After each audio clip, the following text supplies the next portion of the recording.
अपने दिल पे हाथ रख के बताइए, क्या ये खबर आपको डरा नहीं रही? आरपीएफ कांस्टेबल जिनका काम था ट्रेन में सुरक्षा देना, यानी वो रक्षक थे, और वही भक्षक बन गए क्योंकि उनके पास आर्म राइफल थी और एक विवाद हो गया।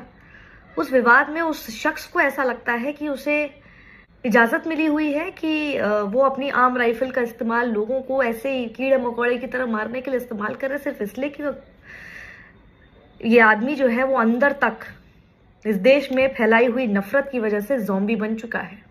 जी हाँ, हर घर में ज़ॉम्बी बना दिए गए हैं।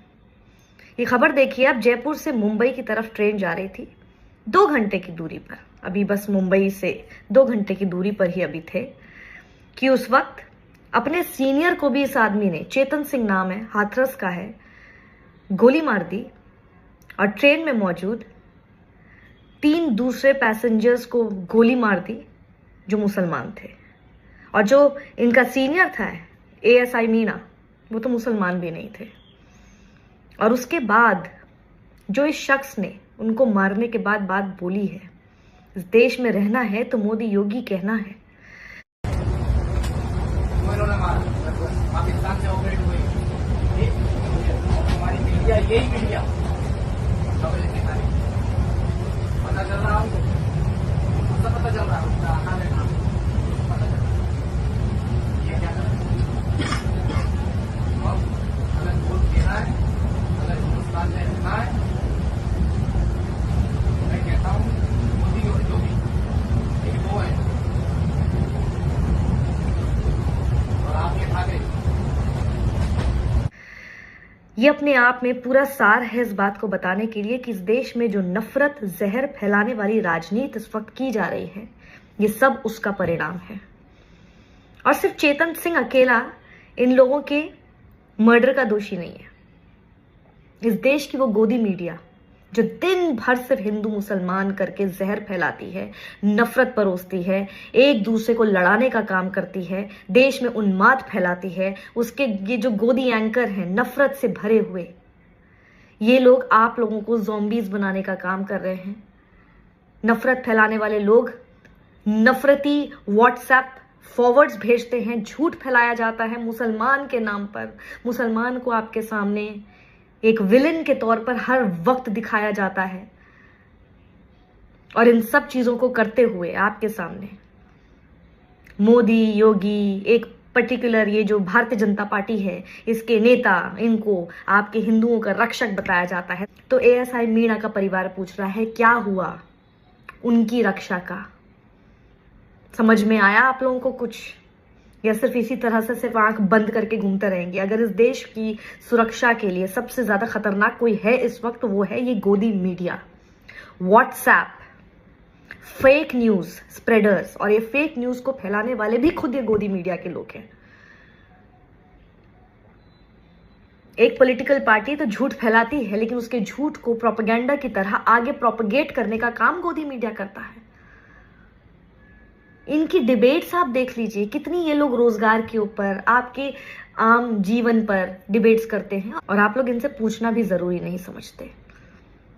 रोज जो ये शोर शराबा चलता है, किसी एक धर्म के लोगों को लगातार विलिफाई करने की जो ये प्रैक्टिस चली आ रही है, ये आपको देखते हुए बहुत अच्छी लगती है?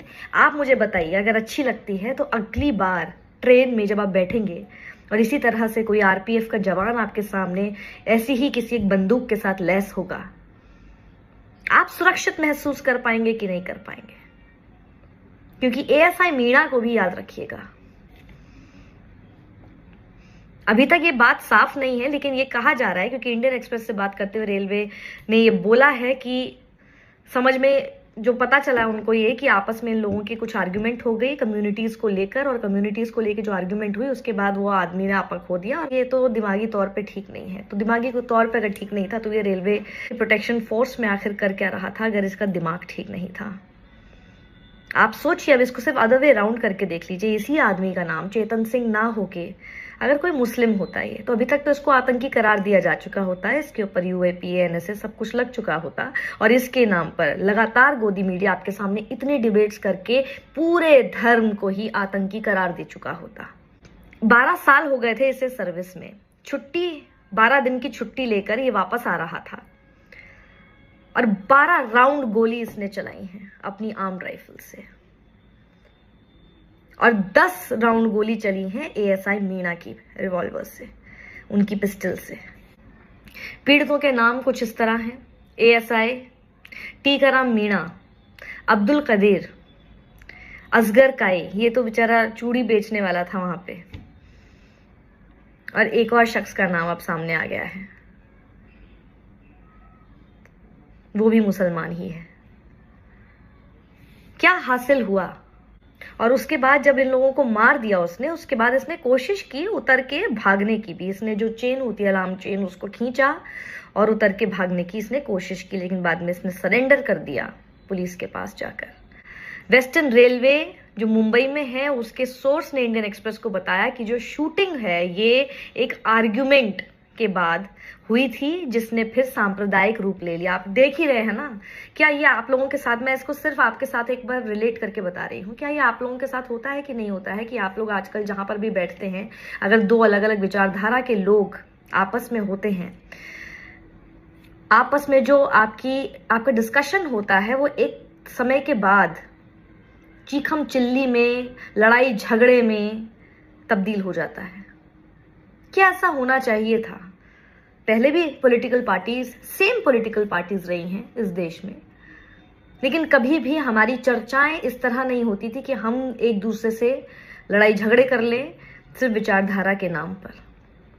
ये किस लेवल पर अग्रेशन स्टार्ट हो चुका है, क्या इसको आप समझ रहे हैं? क्योंकि ये एक एक करके ये अब आपके घर तक पहुंचेगा या आपके बच्चों तक पहुंचेगा। आपके घर तक तो पहुंच ही गया है। और अब तो मैं शायद ये कहूंगी कि हम, एक समय था जब हम कहते थे कि सुधर जाइए, अभी भी आंखें खोल लीजिए, एक समय आएगा जब ऐसे हो जाएगा, देश बर्बाद हो जाएगा, ये वो। हम हमेशा फ्यूचर टेंस में बात करते थे, लेकिन ये घटना देखने के बाद मुझे नहीं लगता कि अब हमें और ज्यादा फ्यूचर टेंस में बात करने की जरूरत है, क्योंकि अब ये हकीकत हो चुके हैं, ये हो रहा है।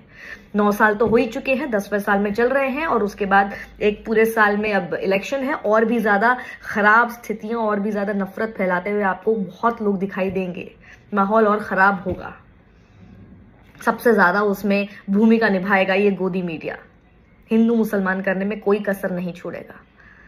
तो ये तो हो गया है, अब क्या? तो आपको हम बताते थे कि जब होगा तो क्या होगा, जब हो रहा है तो ये हो रहा है। ट्रेन में खुलेआम गोलियां चल रही हैं। हम इतने असहिष्णु हो गए हैं कि हम अगर कोई एक डिस्कशन भी करते हैं, कोई चर्चा भी करते हैं, उसमें एक दूसरे के ऊपर गोलियां चला देते हैं। आगे पीछे का कुछ सोचते नहीं, अपने फ्यूचर का भी नहीं सोच रहे हैं। यहां तक ये राजनीति, ये घटिया घिनौनी राजनीति हमारे देश को, हम लोगों को लेकर आ गई है, और आगे न जाने कितना और बद से बदतर बनाएगी देश को ही नहीं, हमारे जीवन को भी। इन सबको रोकना अभी से होगा। व्हाट्सएप पर नफरती व्हाट्सएप फॉरवर्ड्स, किसी पार्टी के पॉलिटिकल एजेंडा जब चलाए जाएं किसी के भी द्वारा, उसे उसी वक्त रोकिए, टोकिए, बंद कराइए। झूठ फैलाने किसी को मत दीजिए। और अगर कोई आपको लग रहा है कि झूठ आपके सामने बोल रहा है, तो उसको फैक्ट चेक करके उसी वक्त टोकिए। ये राजनीति बेड़ा गर्क करके छोड़ेगी हमारे पूरे जीवन का, हमारे परिवारों का, हमारे देश का। और ये नेता लोग बैठकर सिर्फ और सिर्फ चटकारे लेंगे, खुशियां मनाएंगे, एक बार फिर जीत कर आ जाएंगे, बार बार जीत जाएंगे। हारेगा कौन? कभी सोचा है इस बारे में?